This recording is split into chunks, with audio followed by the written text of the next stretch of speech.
So starting the test drive in the Kona here, 2-liter naturally aspirated 4-cylinder.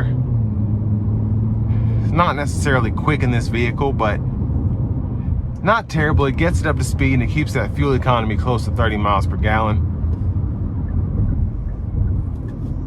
But I will say, for it to be what it is, it has a bit of grunt to it. It doesn't sound necessarily strained. It just sounds natural, and I like that about it.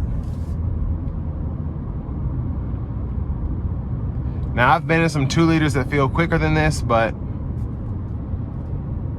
those vehicles had a pretty high bar, honestly. And again, for this to be the Kona, it's not meant to be sporty or anything like that. It has an all-wheel drive system. Feels pretty good.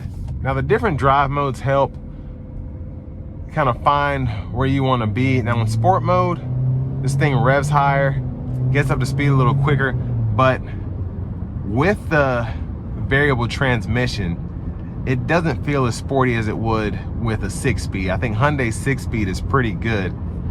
And even just in the hybrid Sonata I just drove, the 2-liter, and even though you have an electric motor there, it felt so much quicker than this, even though they kind of come from the same basis, if that makes sense. Again, the electric motor makes a big difference, but it's like night and day driving a 2-liter hybrid compared to a 2-liter without the electric motor in this Kona. Now, in the sport mode, this does like to get up to speed more. It likes to rev a little hotter. But honestly, the normal mode's what most people will use these in. It feels more natural.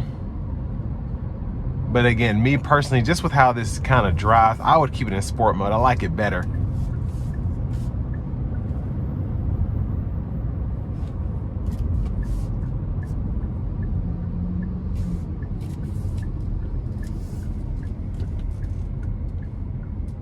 Now I'm going to keep it in the sport mode, and we'll see how it gets up to speed getting on the interstate here.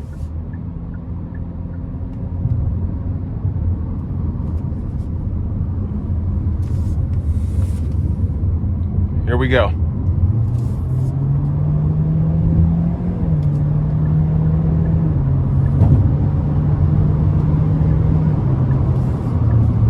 So it didn't floor, but I gave it a little pull there. And it wasn't bad. It wasn't bad at all.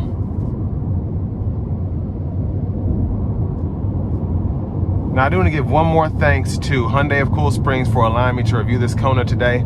I'll leave a link below in the description. But if you're looking to find the best price on one of these closer to home, click that second link down below. It takes just a minute to fill out your information, and I'll make sure the local dealers are fighting to get you the best price on this or whatever new vehicle you might be interested in. But the ride is good. This rougher stretch of interstate's a tad loud, so it doesn't really justify the road noise, but it's even with that, it's not bad.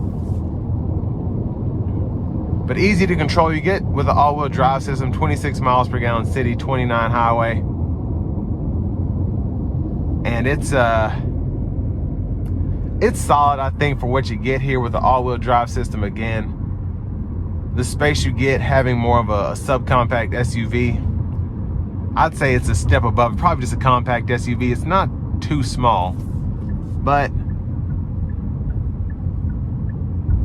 I like that it has what it has. I think for the people in this market, they're going to be very impressed with this. Now, for the price point, I think a little over $30,000. There are other options out there.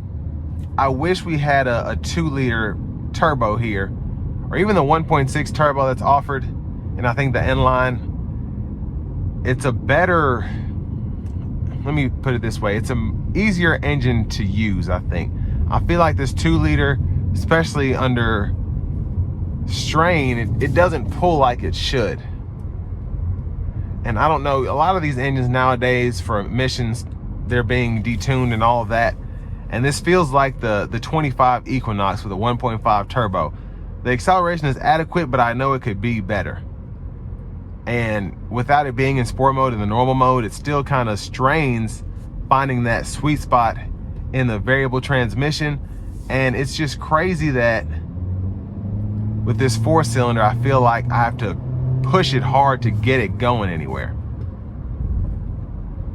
And in terms of passing power, it just doesn't make it that good in that sense. But most people with these are not going to be driving them that way. And if you're in the market for that and you test drive one, if it's not enough acceleration, you won't get it. So it is what it is. But you get that light off-roading capability with the all-wheel drive system, light snow. You even have the snow mode there. So it has a lot to offer. But if you're wanting something with a bit more pep in its step, you might want to go up to the N line and get the 1.6 turbo. So with all that being said, this will bring me to the end of my review of this 2025 Hyundai Kona SEL convenience with all-wheel drive.